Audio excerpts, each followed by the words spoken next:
I absolutely hate WWE music right now. Triple H once said, Music makes you feel something. yeah, right now WWE music makes me feel anger and disappointment. Leave YouTube's free audio library alone, Vince. In the previous video, we talked about how Jim Johnston made unforgettable WWE music that perfectly represented the wrestler. Then we got CFO, who were still pretty decent, but suddenly WWE music got really basic. And that's because Def Rebel replaced CFO. Then all of a sudden, WWE changed all theme songs that they don't want to pay for anymore into some basic instrumentals. And that is actually saying a lot more than you think. WWE don't care that much anymore. As I was writing this video, I thought, I wonder how Jim Johnston feels about recent WWE theme songs. And well, he knows he was the shit. Well, I told you before this interview that I don't do trash talking, but the closest I'll get to being critical is that absolutely I want to slap Vince upside the head. My man doesn't do trash talking. He smacks people in the face. The music is so bad. These days it's just sound effects and noises and stuff. It doesn't have anything to do with the characters and storylines anymore. That's the essence of this business, and that's currently lost. I don't get it. This makes me believe I did a pretty decent job with the previous video because that's exactly how I feel. Jim looks at the character,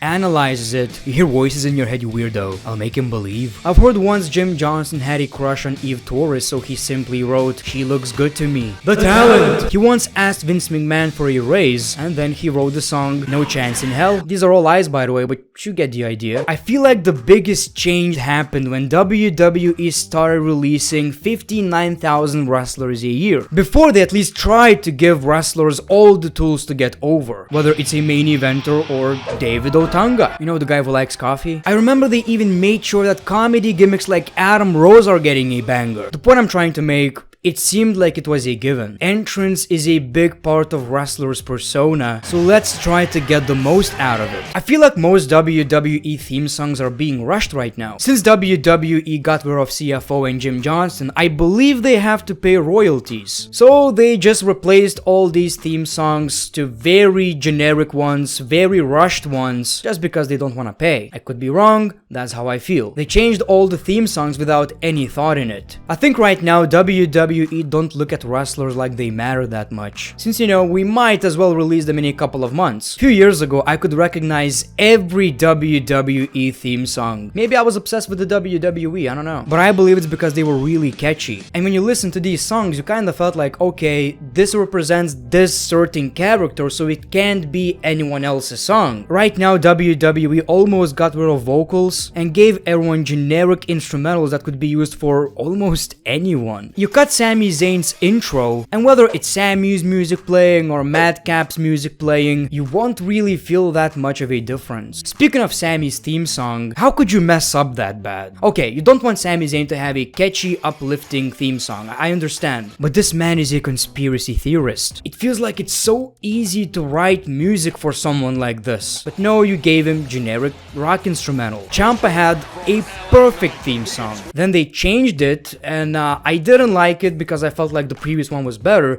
and now they changed it again, and it's not even close to being that good as well. It's not a bad one, by the way. This one is okay, but it's not nearly as good as No One to Survive. Ricochet went from a flippy warrior to a drunk dude at a disco party. He's a high flyer, so again, it feels like it's so easy to write music for someone like this. And it's like you don't even have to write anything. Just buy a good song. You do have the money. Madcap Moss got the most generic out of all of them. Madcap Moss recently changed his character, and now it seems like since he's out of Corbin's shadow, he should get a theme song that kinda represents that. I believe a good comparison is Randy Orton. When Evolution kicked him out, you could kinda feel what happened while reading the lyrics. It just made sense. Now he's on his own, nothing's gonna change what you done to me. Makes sense. Madcap's lyrics are saying,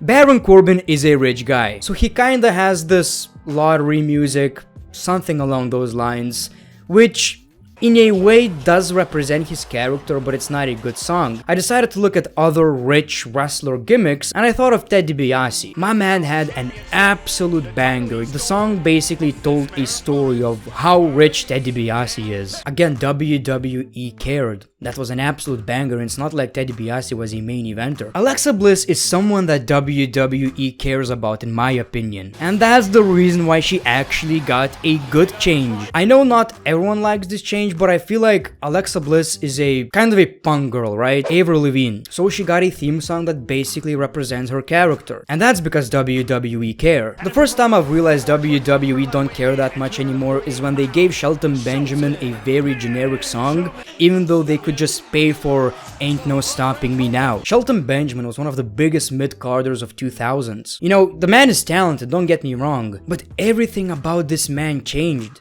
Nobody cared anymore. Dirty Dogs have very simple gimmicks. A pretty boy and a glorious one. Make a song about it. Make a song with lyrics about how great they are. Theory is a so-called future of the WWE. The man has such a bad song, and it's weird because that song is not necessarily horrible. I'm sure someone else could use it and it would be fine. It doesn't suit Theory's character at all. Since he's the future of the WWE, you gotta invest in every single detail. You can feel how blessed Cody Rhodes is. Kingdom was not produced by the WWE. It's an absolute banger and, in my opinion, might be the best WWE song right now, if we're not counting Edge. Now tell me, didn't you notice how much of a difference that makes? When Cody's music hits, everything is just different. You feel the sense of importance. You see people singing. Now Cody doesn't have creative control, but WWE care. In some way, he does have control.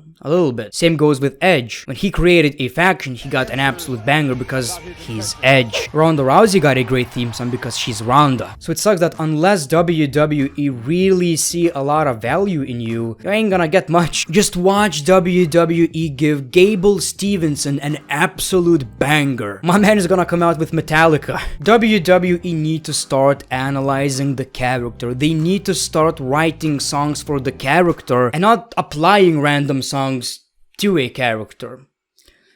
I had a point somewhere, but I guess you get the idea. For example, you take Butch, give it an Irish vibe, and give him a song you would like to hear in the background while kicking some ass in a bar. You take Grayson Waller, very handsome man, looks like someone you'd see in Love Island, give him the F-Boy song, piss people off. Tyler Breeze's theme song is a good example. Then you take Cody and you don't change a damn thing. Don't you dare change a single thing about it. And if you catch yourself thinking, well, the wrestler doesn't really have a character, so it's really hard to write a song for this wrestler, then it's a completely different problem that desperately needs to be fixed. Now, these are my thoughts about WWE music. I could make 10 more videos like this. I'm really passionate about it. Thank you for watching this video. Let me know your thoughts in the comments below. The Great One, peace, love, and hugs. It's been a pleasure.